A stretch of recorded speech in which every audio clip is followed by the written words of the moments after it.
کہ انسان کی تخلیق میں جسم، روح اور نفس، ان کا کیا کردار ہے اور کیا باہمی تعلق ہے؟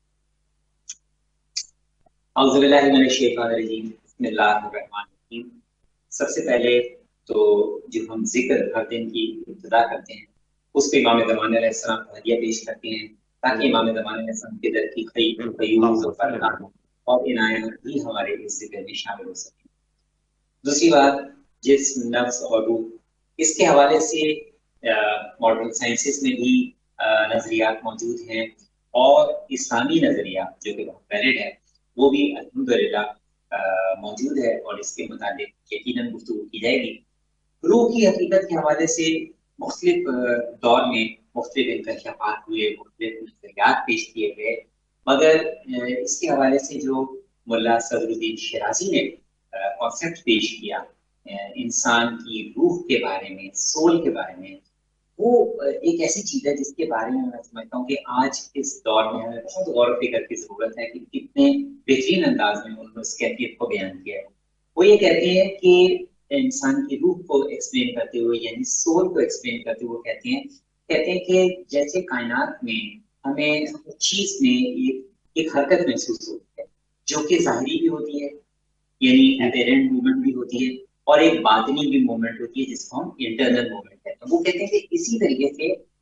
انسان کے جسم کے اندر بھی ایک پوری کائنات کی گہرائی پائی جاتی ہے، ایک بہت ایک وسیع جسے ہم کہیں گے ڈیپتھ موجود ہے، اور وہ کہتے ہیں کہ یہ اصل وہ حرکت ہے جو انسان کے جسم کے اندر ایک خاص قسم کی حرکت ہے جو کہ بیونڈ میٹر، جس کو آپ مادے کی شکل میں ماپ نہیں سکتے، وہ ماورا مادہ ہے۔ اور وہ کہتے ہیں کہ اس حرکت کے نتیجے میں جتنی بھی میٹر ریلیٹڈ موومنٹس ہیں وہ اسی کے نتیجے میں انجام پاتی ہیں۔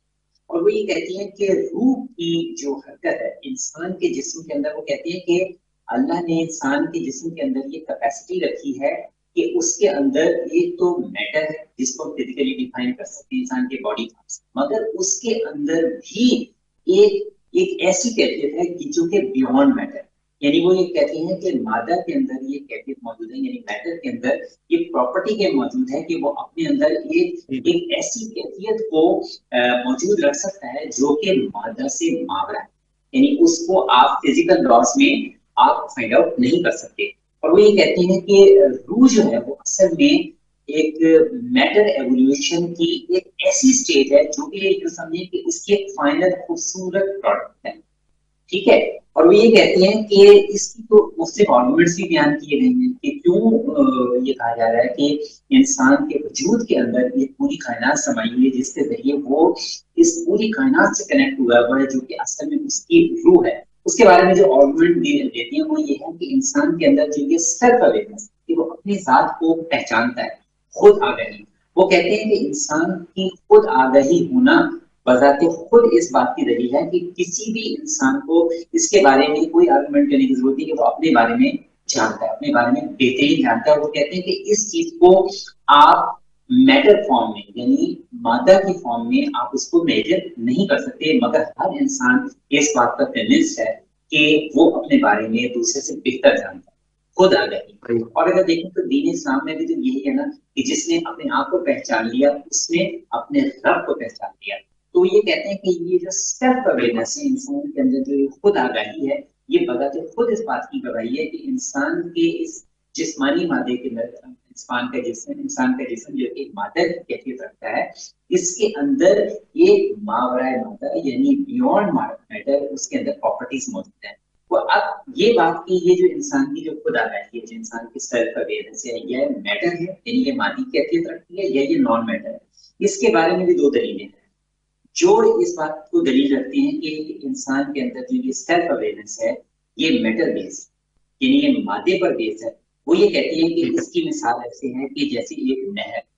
کہ نہر میں مسلسل پانی کی کیفیت بدل، یعنی مسلسل پانی بدل لیکن نہر بدلتے خود اپنی جگہ پہ قائم،